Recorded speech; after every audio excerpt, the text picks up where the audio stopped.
Previous class हम लोग RLC series circuit के बारे में काफ़ी कुछ चीज़ें देख चुके हैं, ठीक है। और जैसे मैं पहले बताया था कि आपको कुछ सिंपल चीज़ें खाली याद रखना है।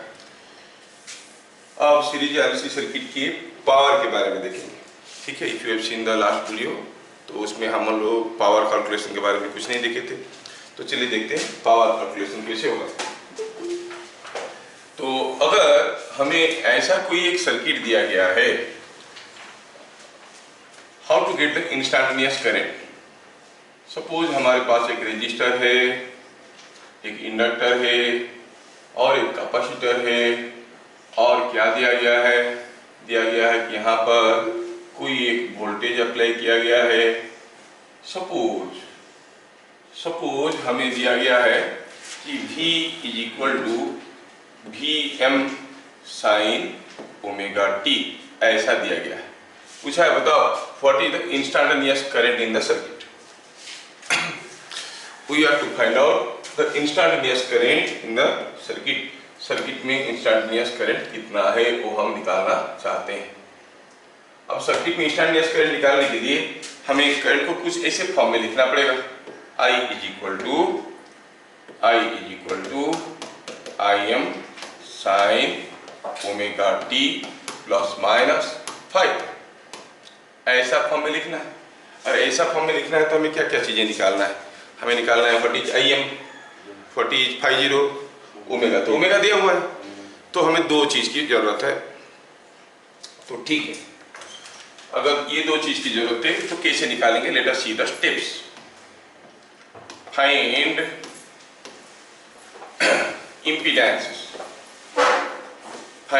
Impedance of the circuit. Steps बता रहा हूं, कैसे निकालेंगे? हम जानते हैं कि द इम्पीडेंस होता है, वो होता है R square plus L omega minus 1/c omega का स्क्वायर। हाँ, तो यहां से हमें इम्पीडेंस मिल जाएगा। इतने से हमें मिल जाएगा what is the impedance of the circuit. क्योंकि आर एल सी दिया हुआ है, हमें क्या दिया हुआ है क्वेश्चन में? आर दिया हुआ है,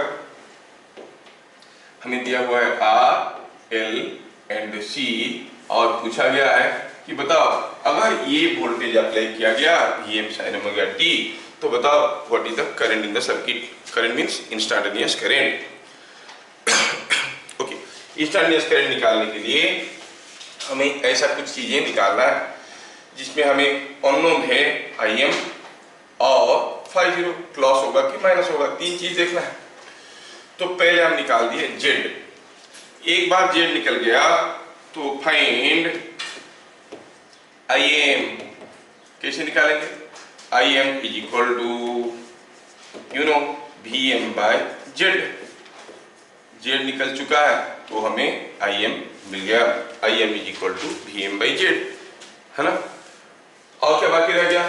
प्लस होगा कि माइनस होगा, और 50 का वैल्यू कितना होगा, ठीक है।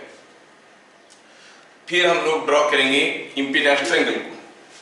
इम्पीडेंस ट्रायंगल को ड्रॉ करेंगे, और फिर अगर याद है तो हम ऐसे भी कर सकते हैं। फाइंड पावर फैक्टर,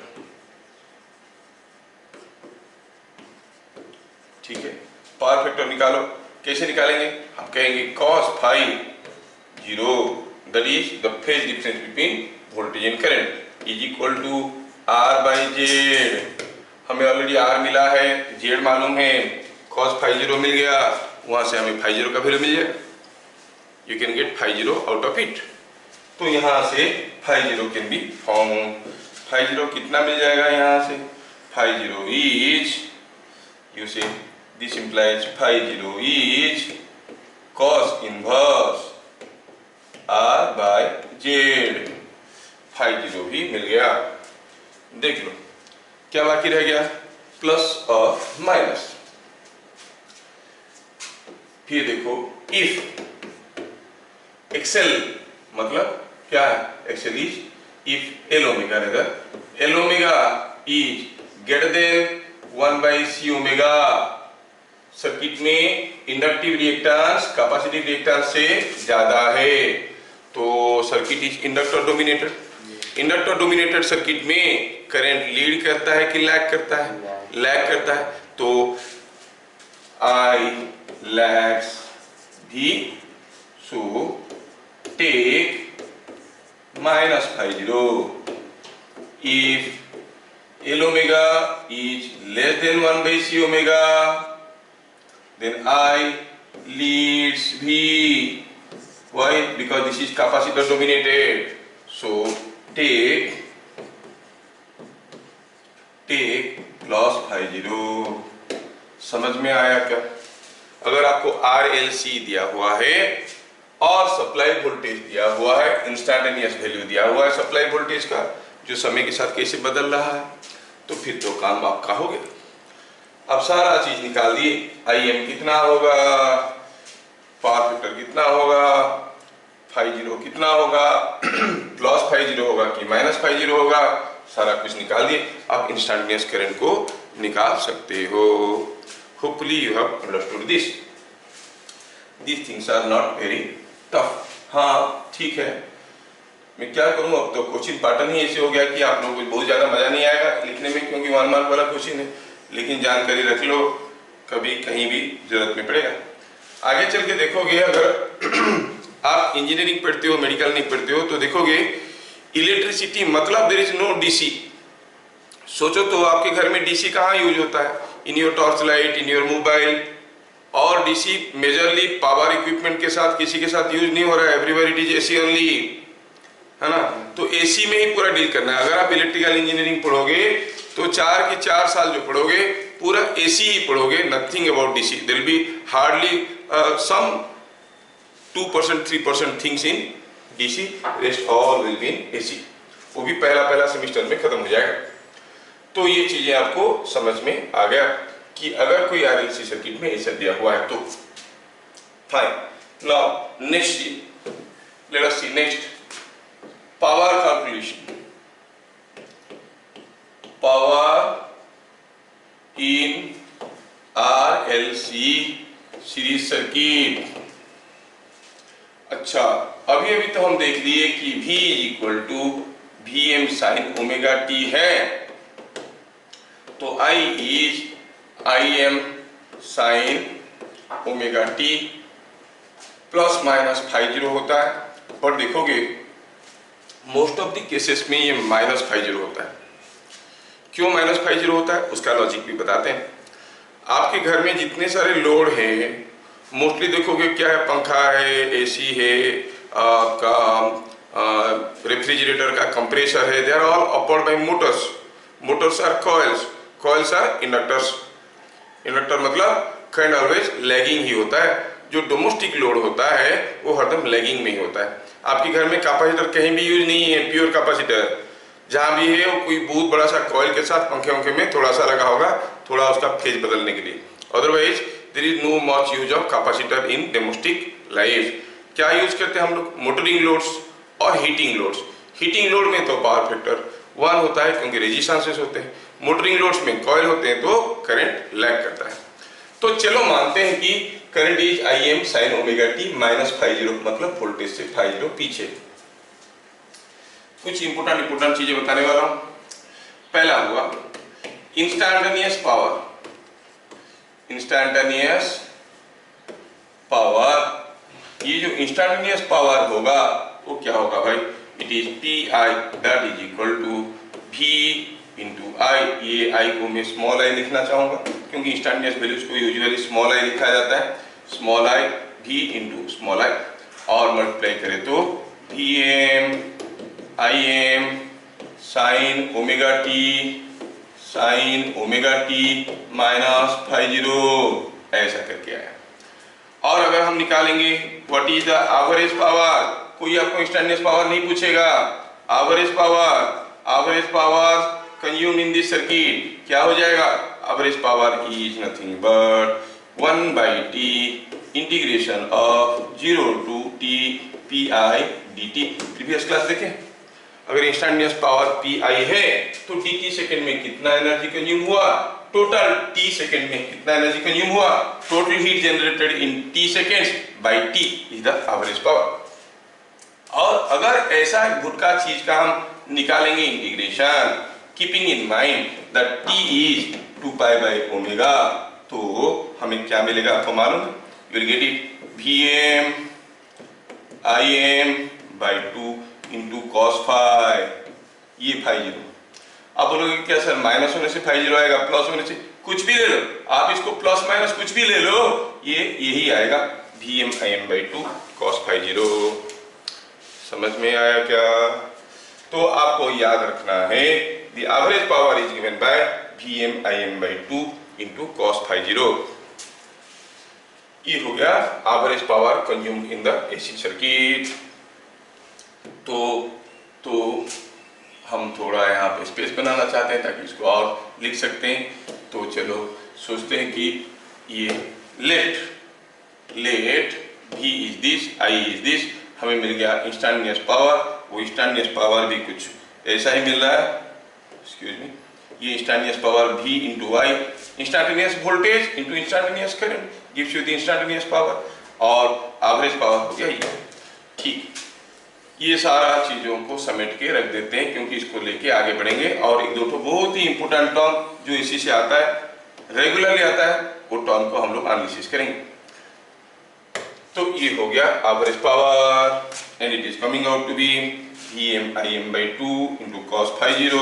अगर आप थोड़ा इसको ध्यान से देखोगे तो इस चीज को आप कुछ ऐसे लिख सकते हो, कैसे बताओ, Vm by root 2 Im by root 2 cos phi zero ना, I can write Vm by root 2 Im by root 2 into cos phi 0, है ना, जिसको आप फर्दर लिख सकते हो, ये क्या है, V RMS I RMS cos phi 0, very important formula.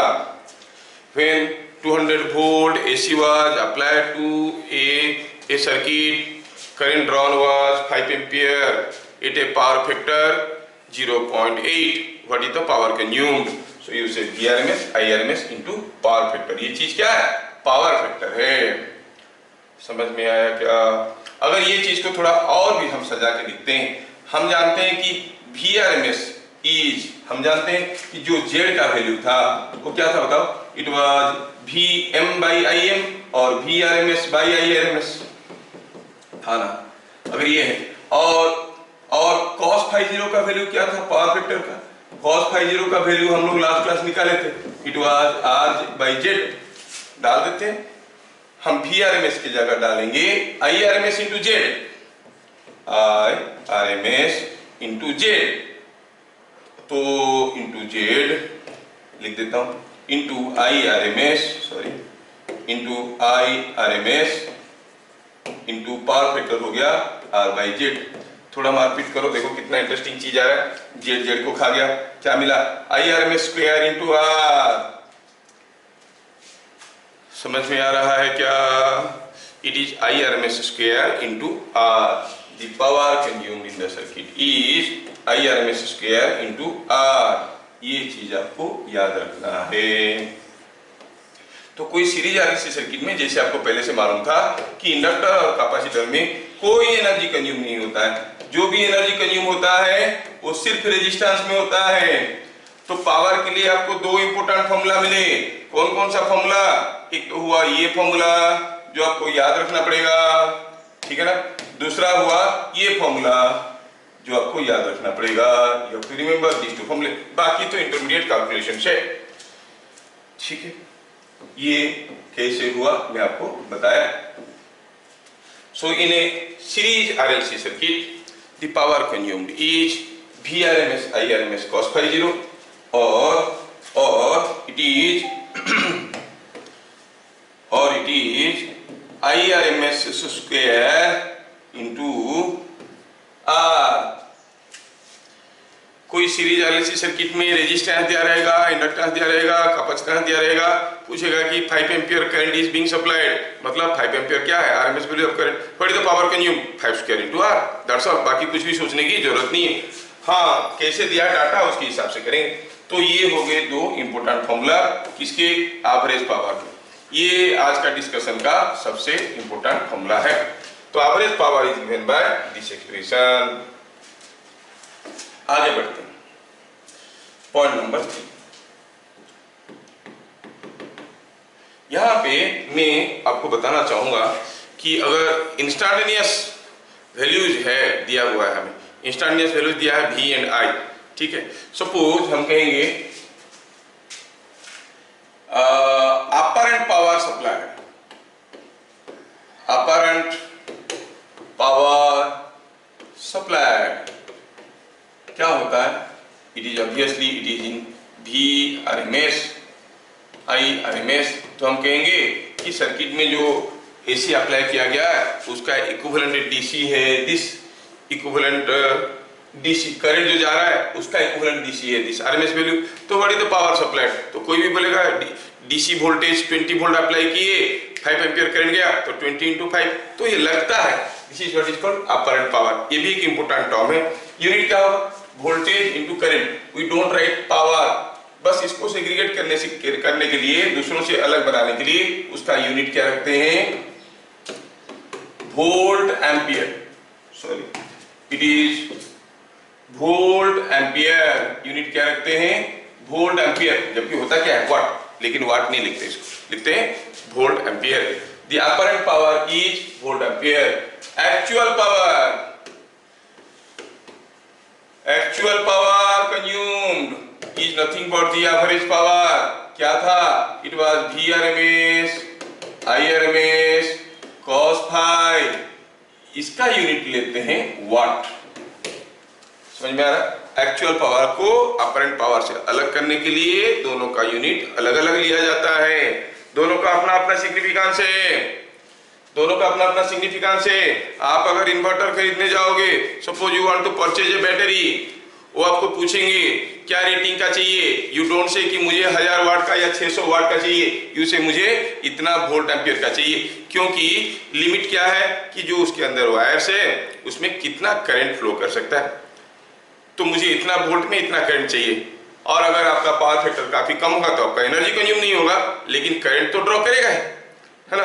तो आप कहोगे कि मुझे बैटरी खरीदते वक्त बैटरी का रेटिंग क्या होता है? Volt ampere. जो बैटरी को AC में यूज करते हैं हम लोग, जैसे इन्वर्टर की बैटरी हो, उसका एनर्जी को हम लोग AC में कन्वर्ट करके उसको करते हैं, यूज करते हैं। जो बैटरी को डायरेक्टली यूज करते हैं, मान लो टॉर्च लाइट में यूज कर रहे हो, या फिर आपके कैलकुलेटर में आप एक बैटरी यूज कर रहे हो, DC पेंसिल बैटरी है या फिर कोई लिथियम सेल है, उस केस में रेटिंग वोल्ट एम्पियर नहीं होता है, उस केस में होता है एम्पियर आवर। कितनी समय का चलेगा, कितना करंट कितना समय के लिए चलेगा, कितना चार्ज ये रख सकता है। लेकिन पावर सर्किट में जहां पर बैटरी को AC से DC में यूज करने की कोशिश करें या फिर DC से AC में यूज करने की कोशिश करें, वहां पर बैटरी का रेटिंग क्या होता है? Volt ampere. 800 volt ampere, 600 volt ampere. आप जो नॉर्मल बैटरीज लेते हो खरीदने के लिए इन्वर्टर के लिए, वो 800 वोल्ट एम्पियर का होता है। मतलब आप अगर उसको 200 वोल्ट में यूज करोगे तो मैक्सिमम ये 4 एम्पियर करंट दे सकता है। किसमें? AC में। अगर 200 वोल्ट में यूज करोगे, 200 वोल्ट का यूज करोगे और अगर ये 4 एम्पियर दिया तो कितना पावर कंज्यूम हुआ वो तय नहीं है। अगर आप इसको हीटर में यूज कर रहे हो, पावर फैक्टर 1 है, पावर हो जाएगा 800 वाट। इसको अगर पंखा चलाने के यूज कर रहे हो तो पावर फैक्टर इज रफली अराउंड 0.6, तो पावर हो जाएगा 200 into 4, 800 into 0.6 VI cos phi। समझ में आ रहा? तो किस किस्म की लोड में यूज कर रहे हो, इसलिए कहते हैं इन्वर्टर में हीटर मत यूज करना, क्योंकि बहुत ज्यादा कंज्यूम करता है एनर्जी, करंट तो उतना ही लेगा, ठीक है। तो एक्चुअल पावर इज दिस। ये जो अपरेंट पावर और एक्चुअल पावर आया, यहां से इनफैक्ट पावर फैक्टर डिफाइंड है, जिसको हम खींच खाच के पहले से अलग से बताने की कोशिश कर रहे थे। पावर फैक्टर क्या है? पावर फैक्टर का definition, power factor of an AC circuit is defined as, अभी तक डेफिनेशन नहीं लिखे थे, गिवन बाय लिख रहे थे, और गिवन बाय डिफाइंड एज में अंतर है। Defined as the ratio of actual power consumed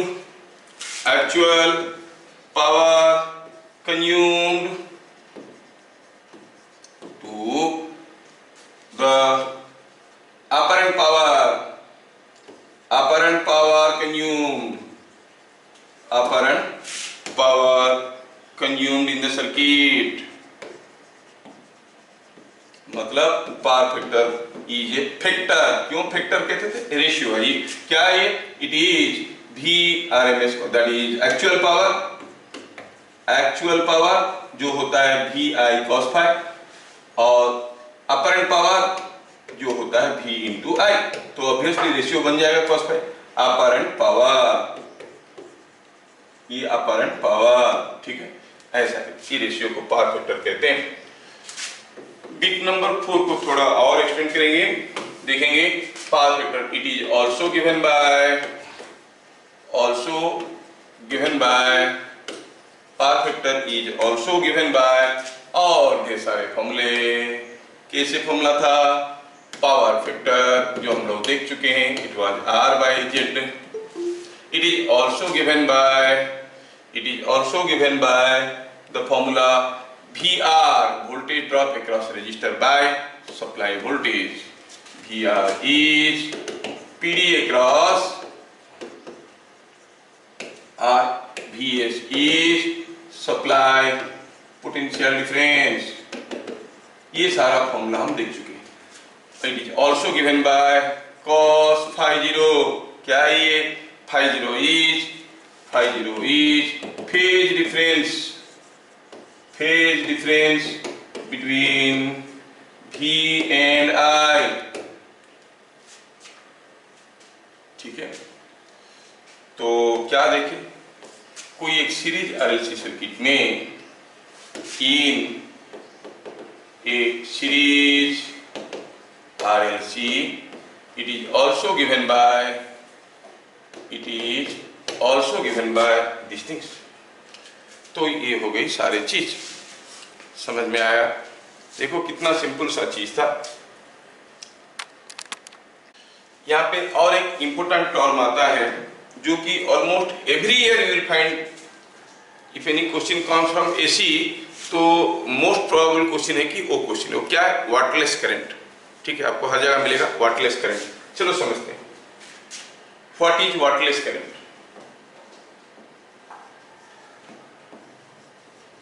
ये क्या है वाटलेस करंट? समझ लो, थोड़ा सा एक लाइन का ही आंसर है, समझ लेते हैं। सपोज हम कहेंगे किसी एक सर्किट में ये है वोल्टेज अप्लाइड, और सपोज हम कहेंगे ये हो गया करंट सप्लाइड, और सपोज इन दोनों के बीच में फेज डिफरेंस है phi 0। अब ये जो करंट है, इस करंट का दो कंपोनेंट मिलेंगे आपको, एक कंपोनेंट A से मिलेगा और एक कंपोनेंट A से मिलेगा। ये कंपोनेंट हो जाएगा I cos phi 0, ये कंपोनेंट हो जाएगा I sin phi 0। वेल, अगर मुझे पूछा गया what is the power consume, I say it is VI cos phi 0, मतलब the component of current in the direction of potential difference is also responsible और is only responsible for developing power. What about this component? ये जितना भी रहे power को कोई फर्क नहीं पड़ता है, तो ये करंट को एक्चुअल पावर के साथ कोई मतलब नहीं है, इसको कहते हैं वाटलेस करंट। समझ में आ रहा है? तो क्या लिखेंगे वाटलेस करंट? तो क्या लिखेंगे यहाँ पे स्टेटमेंट क्या लिखेंगे? The component of current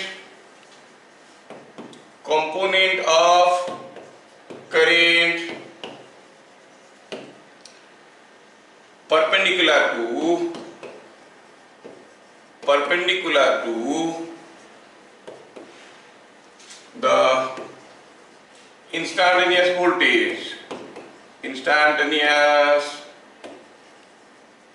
voltage is called wattless current. But ये क्या करंट है? ये भी एक करंट है। अगर कोई पूछेगा टोटल करंट क्या है, I cos phi 0 के लिए तो पावर जनरेट हो रहा है, I sin phi 0 खाली पीले उसके साथ आ रहा है। जैसे मान लो कि आपको क्या है कि मान लो कि आप जानते हो कि मिल्क पीने से तबीयत सेहत अच्छा रहता है, ठीक है। आपको अगर 1 लीटर मिल्क के साथ 2 लीटर पानी मिला देंगे तो 1 लीटर खाली मिल्क पियोगे, जितना तबीयत में लगेगा ये पियोगे उतना ही तबीयत में लगेगा, लेकिन ज्यादा पीना पड़ेगा। आपको 3 लीटर पीना पड़ेगा, 3 लीटर पीना पड़ेगा। तो आप क्या चाहोगे? हमें प्योर मिल्क चाहिए, ये बेकार का जो पानी इसके साथ मिल के आ रहा है, जो मेरे किसी काम का नहीं, अंदर जा रहा है बाहर निकल रहा है, वो हमें नहीं चाहिए। तो सिमिलरली जब भी आप किसी एक यूटिलिटी साइड से किसी एक जगह से आप मतलब पावर ड्रॉ करने की कोशिश करोगे, या फिर कोई भी आपको पावर सप्लाई करने की कोशिश करेगा, वो चाहेगा उसको जो चाहिए वो ले, बाकी की चीज क्यों ले रहा है ना। तो this is a stray current, not wanted, it is never required कि ये करंट रहे। इसको मिनिमाइज करने की कोशिश करते हैं। कैसे मिनिमाइज करेंगे बताओ? How to minimize I sine phi zero? I तो डिपेंड करता है वी और इंपीडेंस के ऊपर। फाई जीरो को कैसे मिनिमाइज करेंगे? हाँ कर सकते हैं। कैसे बताओ? By decreasing this value of phi zero, sine phi zero कम हो जाएगा। अगर हम पावर फैक्टर ज्यादा रखेंगे, पावर फैक्टर ज्यादा कैसे करेंगे? पावर फैक्टर किसी सर्किट का कैसे ज्यादा करेंगे? सपोज ये कोई हमारे पास एक सर्किट है, इसका कुछ अपना पावर फैक्टर है ना, और ये हो रहा है, आप इसके साथ एक कैपेसिटर लगा दो। अब क्या हुआ सोचो तो, आप जो करंट ला रहे थे वो ये भी लेने लगेगा, ये भी लेने लगेगा, इधर तो कोई एनर्जी कंज्यूम नहीं होगा, लगाने से कोई फर्क नहीं पड़ता है।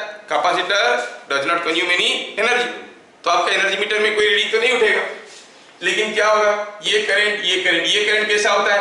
लीडिंग ऊपर की तरफ। ये करंट, ये यूजुअली आपका मोटर है, फैन है, पंप है, तो ये लैगिंग करंट है। ये दोनों करंट का रिजल्टेंट कुछ ऐसे रह जाएगा, तो यहाँ पर करंट क्या हो जाएगा? काफी कम। देखोगे यहाँ पे करंट जा रहा है 10 एम्पियर, यहाँ पे करंट जा रहा है 16 एम्पियर, यहाँ पे करंट जा रहा है 12 एम्पियर, और यहाँ हो रहा है 10 ampere, because they are all vectors. Are you getting? दोनों का करंट इंडिविजुअली कम हो जाएगा। ये 16 एम्पियर होगा, ये उधर होगा, दोनों का ये जो रिजल्टेंट है वैल्यू, ये हो जाएगा समथिंग लाइक दिस। समझ में आ रहा है क्या? क्योंकि कैपेसिटर का करंट कैसे रहेगा? ऐसे सीधे रहेगा, ऊपर सीधे ऊपर रहेगा, तो ऑब्वियसली 12 16 हुआ तो 10, मतलब रिजल्टेंट करंट जो सप्लाई हो रहा था वो घट जाएगा। इसको क्या कहते हैं? Power factor improvement. कैसे इंप्रूवमेंट करते हैं? By putting a capacitor in parallel with the circuit. बस स्टेटमेंट याद रखो, एकदम अंदर मत जाओ, हम पे भरोसा रखो, जो बोल रहे हैं सही बोल रहे हैं, सर बोले थे बोल के याद रख लेना। और विश्वास नहीं हो रहा है तो गीता पे हाथ रख के बोल दूंगा, ठीक है? देख लो, perpendicular to the instantaneous voltage is called wattless current. It is given by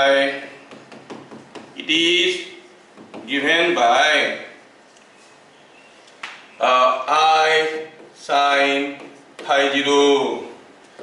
तो it is given by I sin phi 0। ये समझ में आया?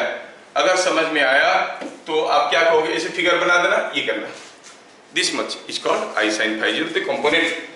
अच्छा बताओ, किसी सर्किट का पावर फैक्टर ज्यादा होने से वाटलेस करंट ज्यादा होगा कि कम होगा? ये एक इंपोर्टेंट 1 मार्क वाला क्वेश्चन है। बाय इंप्रूविंग और power factor of A circuit can be improved by putting capacitor in parallel,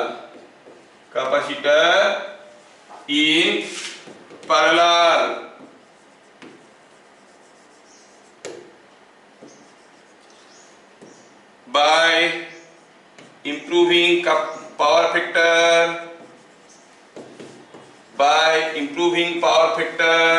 power factor बढ़ गया, आप जानते हो पावर फैक्टर cos फाई है, cos फाई बढ़ेगा कब? जब फाई छोटा हो जाएगा, तो साइन फाई क्या हो जाएगा? कम हो जाएगा। So by improving power factor wattless current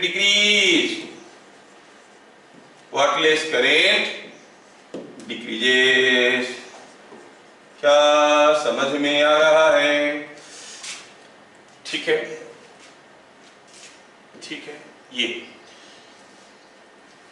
ये जो स्टेटमेंट है पहला वाला, ये मेडिकल एंट्रेंस में आया था तो दे दिए, ये स्कूल वालों के लिए चाहिए, थोड़ा सा एक्स्ट्रा चीज आपको चाहिए।